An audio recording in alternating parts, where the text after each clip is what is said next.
Were you scared? I bet you were scared. To get this freaky tutorial started, I already have an outline and lip liner of where Nikki hit herself with the bottle. For foundations, I'm using two sheer foundations. One, I'm using the e.l.f. Sunscreen Foundation, and to lighten things up, I'm using the House Labs in a lighter shade on the under eye. This makeup look overall is very warm, so I'll be using this burnt orange to contour and also on the apples of my cheeks. For this tutorial as well, I'll also be contouring my nose to look a little bit more like the actress. Indy has a very structured nose and I do not, so just to be as true as possible. For the lips, I do this combo of a burnt orange followed by e.l.f. and Jam Session. Nikki also had a very pretty eye look for the party as well. For this, I'm just going to go in onto my waterline and tightline with this eyeliner.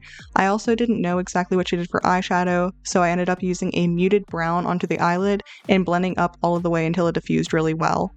For eyeliner, I took a liquid liner that was in the shade brown and I took it and just winged it out a tiny little bit and also did my mascara as regular.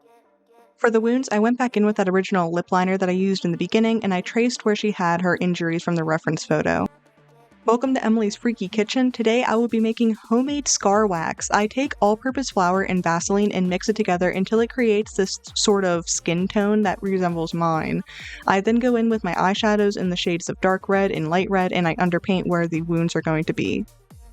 For placing them as well, I'll take the scar wax and then create kind of an oblong spaghetti shape, I want to say, and then I place it on top of the eyeshadow where I have underpaint, and I begin to tear it apart and put the wounds in deeply with any type of dark red shade and light red shade to create that type of depth.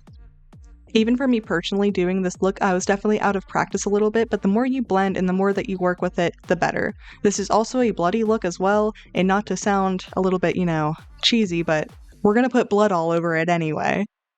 You definitely have some leeway overall with this look for sure. I'll be repeating these steps on the forehead as well. She has a little slit kind of near her eye and then also right above it as well. Just making sure that you're using that deep red shade right as you cut it. That way you have that depth with it that makes it look like an actual cut. As you see with this homemade scar wax as well, and especially for the one that I'm going to have right above my eyebrow as well, this is a very malleable and moldable material that you're able to make into any shape that you really want to. So taking it by the sides and then pressing it firmly into the skin is going to have that seamless transition that you're going to want overall. I just kind of kept pressing overall and blending as much as I can, and that created the best outcome every single time. For this as well, for the actual cut itself, I'm going to be using a bobby pin just to kind of get that jagged cut look that she has from the bottle cutting her with all of the glass. It definitely looks a little bit creepy from this point of view. Also, just for the sake of skin tone as well, if you are a little bit darker or a little bit lighter as well, you can mix your foundation shade or a skin tint in general into this Vaseline and flour mixture to get that best match. For some reason, I am just flour and Vaseline color, so this works out perfect for me. Wrapping up the shading as well, I'm just going in with those deep red shades and bright red shades again as well, just to kind of sell the illusion. Back to Emily's creepy kitchen, I will be making a formula for fake blood. This one is the kind that will stay shiny forever. I'm using Sushi Glow Cosmetics lip stain as well as Vaseline and also some red eyeshadow as well.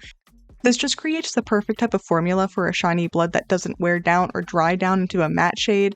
You're also able to control where it is and place it precisely on the face. For this one, I'm going around each wound and kind of highlighting each part of the cut with it and then going down and smearing it on my face as well. This is also perfect for the moments where you need a blood shade around the eye. This is eye safe, so I put it down as the blood was dripping down her eye, just kind of across the eyelid itself, going into the lash line and going down the other side as well into the other cut. I feel like for this, I always go a little bit overboard, but just for the placement of the blood itself, I was trying to reference the reference photo that I had to the best that I could.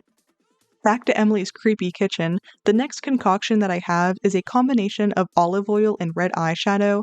This is the type of blood that is going to easily drip down your face. Placement for this blood is going to be coming out of the big wounds, kind of above the eye and below the eye, going down the neck and onto the chest. Please note as well though that this is oil, so if you do intend to go outside with it, it's going to get very oily, so it might stain your clothes. After that is all said and done though, just kind of make yourself look a little bit disheveled. Put your hair in it a little bit, mess up your hair, and then you're good to go, and the look is finished. Are you obsessed?